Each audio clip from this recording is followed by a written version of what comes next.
Hi guys, আসসালামু আলাইকুম রহমতুল্লাহি ওবারাকাতুহু। আপনাদের সকলকে স্বাগতম জানাই কথক ইউটিউব চ্যানেলের পক্ষ থেকে আন্তরিক শুভেচ্ছা ও অভিনন্দন। তো গাইস, আজকে নিয়ে এসে পড়েছি আলিম 2024 সালের পরীক্ষার্থীদের জন্য শর্ট সিলেবাস। আজকের সাজেশনটা হচ্ছে হাদিস শরীফ সাজেশন। তো ওই দিন বলেছিলাম যে আপনাদের জন্য আরেকটা শর্টকাট সাজেশন নিয়ে আসবো এবং সেটা হাদিস। আজকে হাদিস নিয়ে চলে আসলাম। তো চলেন কথা না বাড়ি শুরু করা যাক আজকের এই ভিডিওটা। তো দেখতে পাচ্ছেন গাইস, উপর লেখা আছে আলিম 2024 সালের শিক্ষার্থীদের জন্য শর্ট সিলেবাস হাদিস শরীফ সাজেশন। ইমান পর্ব থেকে যে সকল হাদিস আসার সম্ভাবনা সবচেয়ে বেশি, ওই সকল হাদিসগুলো এখানে শুধুমাত্র তুলে ধরা হয়েছে।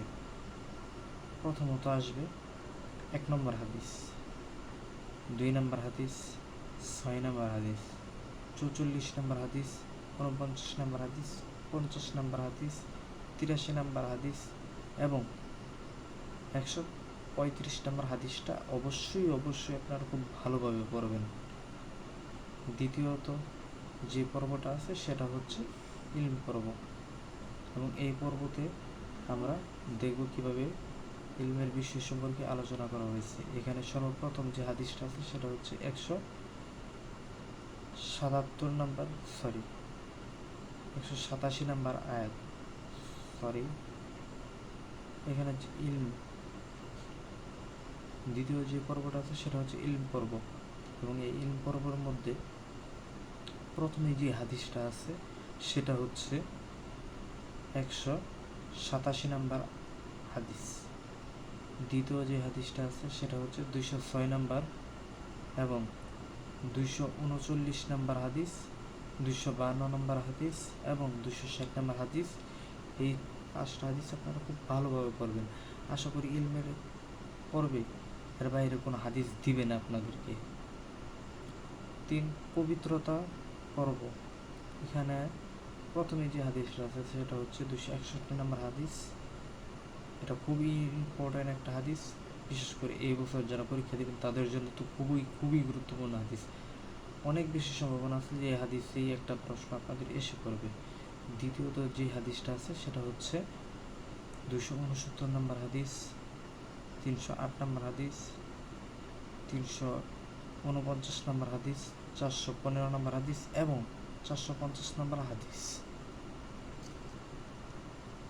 সর্বশেষ যেটা আছে সেটা হচ্ছে নামাজের পর্ব, এবং এই নামাজের পর্ব থেকে খুব বেশি প্রশ্ন আসে নামাজের পর্ব থেকে, এবং এখানে প্রশ্নগুলো অনেক বেশি হয়।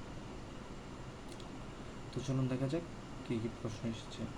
প্রথমে আছে 558 নম্বর হাদিসটা, এবং 522 নম্বর হাদিস, 523 নম্বর হাদিস, 526 নম্বর হাদিস, 527 নম্বর হাদিস, 592 নম্বর হাদিস এবং 593 নম্বর হাদিস, 606 নম্বর হাদিস, 638 নম্বর হাদিস, 986 নম্বর হাদিস এবং 1342 নম্বর হাদিস।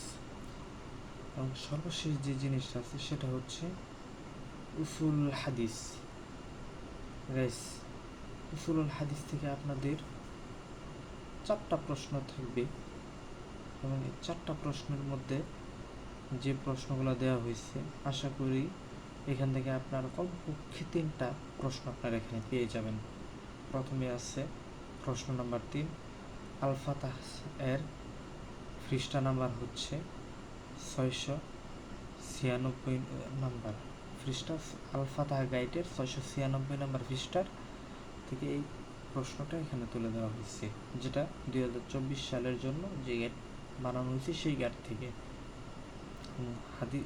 প্রশ্ন নম্বর 2 নম্বর প্রশ্ন যেটা আছে সেটা হচ্ছে 5 নং প্রশ্ন। 5 নং প্রশ্নটা আল ফাতাহ গাইডের 704 নং পৃষ্ঠাতে আছে, এবং 6 নম্বর প্রশ্ন পৃষ্ঠা হচ্ছে 709, 7 নম্বর প্রশ্ন পৃষ্ঠা হচ্ছে 711 এবং 15 নম্বর প্রশ্ন পৃষ্ঠা নম্বর 761।